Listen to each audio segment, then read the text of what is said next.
ایک فقیر کا اللہ پر ایسا یقین تھا کہ بادشاہوں کے فیصلے بھی اس کے ایمان کے سامنے جھک جاتے تھے۔ ایک دن وہ فقیر شہر کے دروازے پر بیٹھا ہوا کہہ رہا تھا، جسے اللہ رزق دینا چاہے اسے بند دروازے بھی روک نہیں سکتے۔ اسی وقت بادشاہ کا ایک سپاہی گزرا، غصے سے بولا، اے فقیر، اگر اتنا بھروسہ ہے اپنے رب پر تو آ جاؤ، بادشاہ کے دربار میں مانگ لو، کچھ دیکھتے ہیں کون دیتا ہے تمہارا، رب یا بادشاہ۔ فقیر مسکرایا، بولا، میں بادشاہ سے نہیں مانگتا جس کے خزانے میں سب کچھ ہے، میں تو اسی سے مانگتا ہوں۔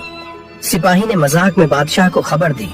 بادشاہ نے حکم دیا، کل صبح اسے لاؤ، میں دیکھنا چاہتا ہوں اس کا بھروسہ کتنا سچا۔ اگلے دن فقیر دربار میں پہنچا۔ بادشاہ نے طنزیہ لہجے میں کہا، فقیر، سنا ہے تم بادشاہ شاہوں سے کچھ نہیں مانگتے، اچھا بتاؤ آج کیا چاہیے؟ فقیر نے سر جھکا کر کہا، مجھے آپ سے کچھ نہیں چاہیے، اللہ سے مانگا ہے، وہ چاہے تو آپ کے ذریعے دے دے۔ بادشاہ ہنس پڑا، مگر اسی لمحے دربار میں ایک قاصد آیا، ہاتھ میں چمکتا ہوا تو۔ بادشاہ نے کھولا تو حیران رہ گیا۔